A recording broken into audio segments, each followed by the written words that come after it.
दोस्ती अपनी जगह है और सियासत अपनी जगह।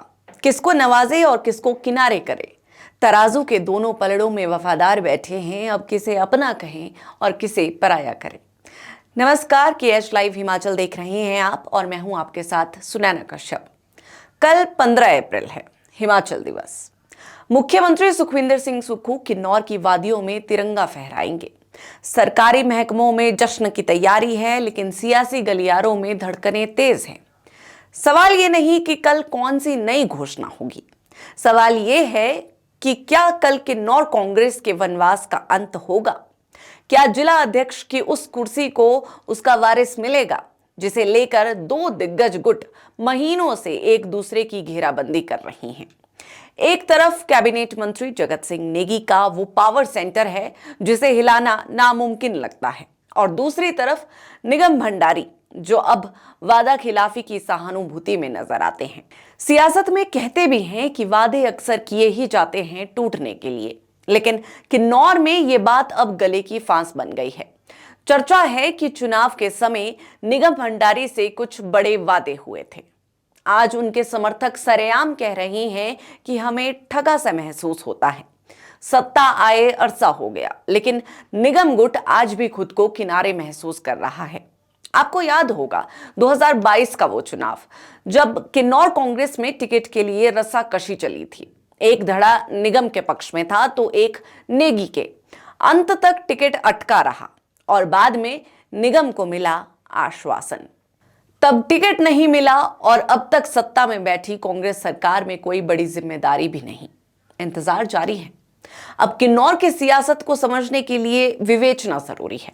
सियासत की विडंबना देखिए, दोनों धड़े मुख्यमंत्री के वफादार होने का दावा करते हैं। एक तरफ है कैबिनेट मंत्री जगत सिंह नेगी, कद बड़ा है, रसूख ज्यादा और शिमला में मुख्यमंत्री की कोर टीम के खास सदस्य हैं। माना जाता है कि सीएम का हाथ उनके सर पर है। नेगी चाहते हैं कि अध्यक्ष उनकी पसंद का हो, लेकिन दूसरी तरफ है निगम भंडारी जो सीएम के पुराने और करीबी साथी हैं, पर सरकार में पावर से दूर है। ये करीबी और दूरी के बीच का फांस ही इस विवाद की जड़ है। जगत सिंह नेगी का गुट और निगम का खेमा अंदर खाते आज भी आमने सामने नजर आता है। फैसला फिलहाल शिमला में अटका है, लेकिन कल किन्नौर की जमीन पर उम्मीद की किरण जाग रही है। सवाल सीधा है कि कल किन्नौर में कांग्रेस को नया कैप्टन मिलेगा। सीएम सुक्खू जानते हैं कि किन्नौर में गुटबाजी को हवा देना 2027 की राह मुश्किल कर सकता है। अगर निगम को या निगम के किसी करीबी को कुर्सी मिलती है तो ये निगम की जीत होगी और इंतजार का मीठा फल भी मिलेगा।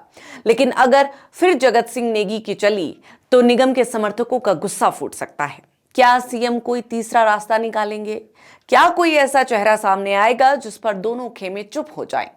मुख्यमंत्री जानते हैं कि 2027 में सत्ता में वापसी का रास्ता जनजातीय क्षेत्रों की एकजुटता से होकर गुजरता है।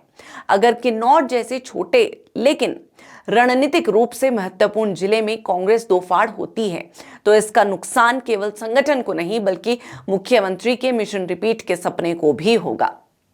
तो क्या मुख्यमंत्री कल एकता का कोई किन्नौरी फॉर्मूला पेश करेंगे? वैसे तो अब कांग्रेस के नए प्रदेश अध्यक्ष भी पूरी फॉर्म में हैं। मिशन रिपीट के लिए एडी चोटी का जोर लगा रहे हैं। संभव है कि जिस गुटबाजी का अंदेशा है उसे समय रहते ही साध लिया जाए, बाकी तो समय बलवान है। इस पर विपक्षी दल भाजपा की भी पैनी नजर है। कांग्रेस की ये अंदरूनी कला भाजपा के लिए घर बैठे पॉलिटिकल माइलेज लेने का मौका बन सकती है। कल जब मुख्यमंत्री मंच पर होंगे तो सामने बैठी जनता की खामोशी भी बहुत कुछ कहेगी। अब किन्नौर की सियासत क्या रंग दिखाती है? कल हिमाचल दिवस पर तिरंगा तो फहराया जाएगा, लेकिन क्या कांग्रेस का संगठन एकजुट दिखेगा? आप क्या सोचते हैं? कमेंट्स में अपनी राय जरूर दें और हमारे चैनल को सब्सक्राइब जरूर करें।